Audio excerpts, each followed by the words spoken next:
সালমান শাহ তো একটা big name, এটা আসলে সবার জন্যই অপূরণীয় ক্ষতি। উনি যদি বেঁচে থাকতেন ডেফিনেটলি আমরা আরো অনেকগুলো ভালো কাজ পেতাম। আমি মনে করব উনি অনেক আগে সময়কে জয় করেছেন। উনি ওনার সময়ের চাইতে অনেক বেশি অ্যাডভান্স ছিল। তার স্টাইল, তার অ্যাক্টিং, তার প্যাটার্ন সবকিছুতেই আসলে উনি সময়কে অনেক আগে জয় করেছেন। একদম ওনার মতো না হলে ওনাকে অনুসরণ করে তো আরো কয়েকটা মানুষ তৈরি হতো। অবশ্যই সেটা অপূরণীয় ক্ষতি। সালমান শাহ তো একটা বিগ নেম, উনি সবার জন্য। আমি মনে করব উনি অনেক আগে সময়কে জয় করেছেন। উনি ওনার সময়ের চাইতে অনেক বেশি অ্যাডভান্স ছিল। তার স্টাইল, তার অ্যাক্টিং, তার প্যাটার্ন সবকিছুতেই আসলে উনি সময়কে অনেক আগে জয় করেছেন। উনি যদি বেঁচে থাকতেন ডেফিনেটলি আমরা আরো অনেকগুলো ভালো কাজ পেতাম। একদম ওনার মতো না হলে ওনাকে অনুসরণ করে তো আরো কয়েকটা মানুষ তৈরি হতো।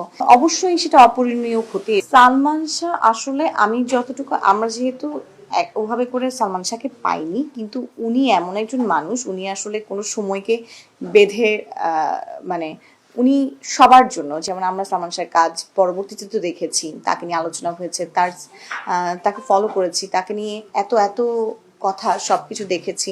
তো আমি মনে করব উনি অনেক আগে সময়কে জয় করেছেন। মানে উনি ওনার সময়ের চাইতে অনেক বেশি অ্যাডভান্স ছিল। তার স্টাইল, তার অ্যাক্টিং, তার প্যাটার্ন সবকিছুতেই আসলে উনি সময়কে অনেক আগে জয় করেছেন। উনি আসলে আমাদের অ্যাসেট মানে ছিলেন, এবং আমরা এই জায়গাটা আমার মনে হয় উনি না থাকাতে অনেক বড় একটা গ্যাপ বাংলাদেশ সাফার করেছে অনেকদিন।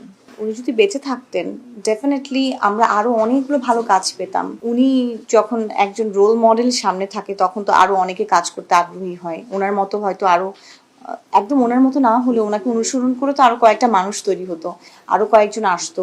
অনেক গ্যাপে গ্যাপে আমরা কিন্তু দেখেছি ইন্ডাস্ট্রি অনেক গ্যাপে গ্যাপে এক একজনকে পেয়েছেন।